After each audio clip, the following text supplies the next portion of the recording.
మీకు చాలా అవగాహన ఉంది, నటుడిగా చాలా అవగాహన ఉంది. అంటే ఇన్నేళ్ల జర్నీలో మీకు 24 క్యారెట్స్ మీద మీకంటూ ఒక గ్రిప్ అయితే వచ్చి ఉండొచ్చు. క్రాఫ్ట్ మీద గ్రిప్ కానీ ఇంట్రెస్ట్ అండి అంతే. పోనీ ఇంట్రెస్ట్ అనే అనుకున్నాను. డైరెక్షన్ డిపార్ట్మెంట్ మీద మీకంటూ ఐడియా ఉంది, ఆల్రెడీ చేశారు. సో మరి నెక్స్ట్ డ్రీమ్ ఏంటి? ఏం లేదండి, డైరెక్ట్ చేయాలి, మళ్ళీ స్క్రిప్ట్ వర్క్ చేసుకుని ఉన్నాను.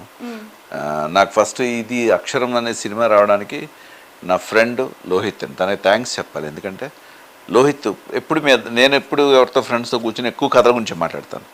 అశోక్ అని ఒక ఆయన ఉన్నాడు, ప్రొడ్యూసర్ టీవీ సీరియల్స్, అతను కూడా అంతే. మీ ఇద్దరం కూర్చున్నాం అంటే జాక్ అన్న నేను కూర్చుంటే ఎప్పుడు కథల గురించి, నేను ఆ ఇంట్రెస్ట్ మూలంగా కథ గురించే మాట్లాడతాను. ఎవరితో అన్నారు ఆ ఇంట్రెస్ట్ ఉన్న వాళ్ళతో కథల గురించే మాట్లాడతాను. నేను ఆ కథలు చేయడం అలవాటు ఉంది, ఇష్టం ఉంది. ఇది మీరు ఈ ఇండస్ట్రీలోకి వచ్చినప్పుడే స్టార్ట్ అయిందా ఇంట్రెస్ట్ కథలు రాయడము? అవునండి, అవునండి. బేసిక్గా నాలెడ్జ్ ఉంది కొంచెం నాకు. నేను చిన్నప్పుడు కూడా కొంతమంది పెద్దవాళ్ళతో మాకు ప్రెస్ ఉండేదండి. 1935 నుండి మా నాన్నగారు, ఆయన బిఏ చదివిన, ప్రెస్ అది ఉండేది మాకు, శ్రీపతి ప్రెస్ అని కాకినాడలో. అక్కడ మన ఉషశ్రీ గారు వీళ్ళంతా ఆయన నన్ను రిక్షాలో నన్ను స్కూల్కి వదిలిపెడుతూ ఉండేవాడు. ఆయన రామాయణం భారతం ఉషశ్రీ గారు ఆయన అండి. మా ప్రెస్లో ప్రింట్ అయ్యేవి అవి. సాహిత్యం మీద కొంచెం ఏంటంటే నేను చదువు కరెక్టే చదువుకోలేదు కానీ కొంచెం సాహిత్యం మీద పట్టుందండి. పండిత పుత్ర పరమసుంట అంటారు కదా, అలాగే మా నాన్నగారు వాళ్ళంతా బాగా చదువుకున్నారు, మనం ఆ రేంజ్ చదువుకోలేదని ఒక బాధ.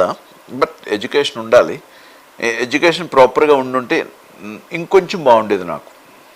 అలా ఎందుకు అనిపించింది? అలా అని కూడా కాదండి, కొన్ని చోట్ల మనం కమ్యూనికేట్ చేయడానికి ఎడ్యుకేషన్ ఉండాలి. చాలా లాంగ్వేజెస్ వచ్చి కానీ మనం కరెక్ట్గా ప్రాపర్గా దాన్ని పంపించాలంటే చెప్పేటప్పుడు నెరేట్ చేసేటప్పుడు బాగుండాలండి. సో ఆ ఫీలింగ్ డెఫినెట్గా ఉంటుంది ఉంటుంది అన్నది. హరిత గారు మల్టీ టాలెంటెడ్, ఇద్దరు అసలు, అండ్ వెరీ ఎనర్జెటిక్. ఇప్పటికీ తను డాన్స్ అంటే డాన్స్, పాటలు ఈ మధ్య రీసెంట్గా పాటలు కూడా పాడింది. చూసారు, తను పాటలు పాడిందండి, 2 పాటలు పాడిందండి. ఒకటి ఫస్ట్ టైం శ్రావణ మాసం టైంలో, శ్రావణ మాసం మీద తను పాడింది అమ్మవారి మీద. నెక్స్ట్ ఈ బతుకమ్మ టైంలో అందులో ఆవిడ పాడారా? ఆవిడ పాడారండి. యాక్చువల్లీ అవి చూసాము, ఆ వీడియోస్ చూసాము. తనే పాడింది, తను పాడారు అనేది అయితే అనుకోలేదు. ఓకే, ఒక టాలెంట్ కూడా బయటకు వస్తుంది. తను పాడుతుంది, బాగా పాడుతుంది. తనకి ఏమైనా సంగీతం చిన్నప్పుడు నేర్చుకుంటాను, సంగీతం క్లాసికల్ అన్నీ తను ఇష్టం అండి. ఏదైనా ఈ పాటలు పాడేస్తుంది, డాన్సులు చేసేస్తుంది. కానీ అంత యాక్టివ్గా ఉండడం, మీరు సపోర్ట్ చేయడము, ఎప్పుడైనా అంతవరకు వెళ్ళాలి అంటే ఇంట్లో సపోర్ట్ అనేది చాలా అవసరం. ఆ సపోర్ట్ మీ నుంచి చాలా బాగుంది. అండ్ మీ ఇద్దరి మధ్య అండర్స్టాండింగ్ కూడా అంత గ్రేట్ అండి. ఒకళ్ళు సపోర్ట్ చేసుకోకపోతే కష్టం. అవును, మీరు స్టోరీస్ రాస్తున్నారు కాబట్టి ఏ కైండ్ ఆఫ్ స్టోరీస్ ని మీరు ఎక్కువగా ఇష్టపడతారు? ఎలాంటివి ఫ్యూచర్లో? నేను ఆల్ జోనర్స్ రాస్తానండి.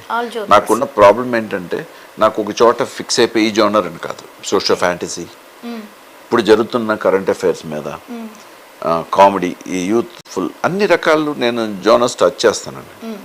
అంటే ఇప్పుడు ఎలా ఉంటుందంటే కథలు మాట్లాడుతూ వెళ్తే సోదిలాగా ఉంటుంది. ఒక సక్సెస్ వచ్చాక మనం మాట్లాడాం అనుకోండి, కథలు అద్భుతంగా అనిపిస్తాయి. సక్సెస్ రానంత. అవునండి, పిల్లల ఎడ్యుకేషన్ సిస్టమ్ మీద చేశానండి. అంటే రియల్ గా ఉన్న ఇన్సిడెంట్స్ ని మీరు ఇన్స్పైర్ అయ్యి. అవునండి, అవునండి. సో మెసేజ్ ఓరియంటెడ్ మెసేజ్ కాబట్టి మెసేజ్ అంత ఈజీగా తీసుకోరు. అది చిన్న సినిమా కదండి, అది కాస్టింగ్ లేదు, నార్మల్ పీపుల్తో నేను ఓ ప్రయోగం, అది పేరు వచ్చింది, బాగా చేశారు, బాగా రాశారు అని.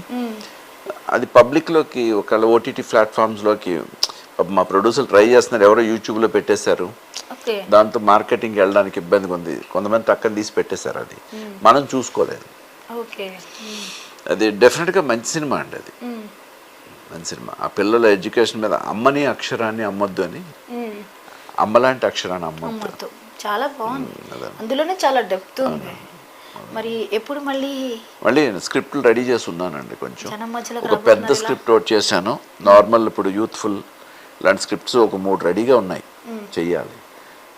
ఇంకోటి పరదా అని ఒకటి చేశాను స్క్రిప్ట్, కొంచెం కరెంట్ అఫైర్స్ మీద, కొంచెం ఇబ్బందికరమైన స్క్రిప్ట్. అది అవార్డుకి వెళ్తే అది కొడతారు కూడా. ప్రయోగమా? ప్రయోగం అంటే ఇంట్రెస్టా?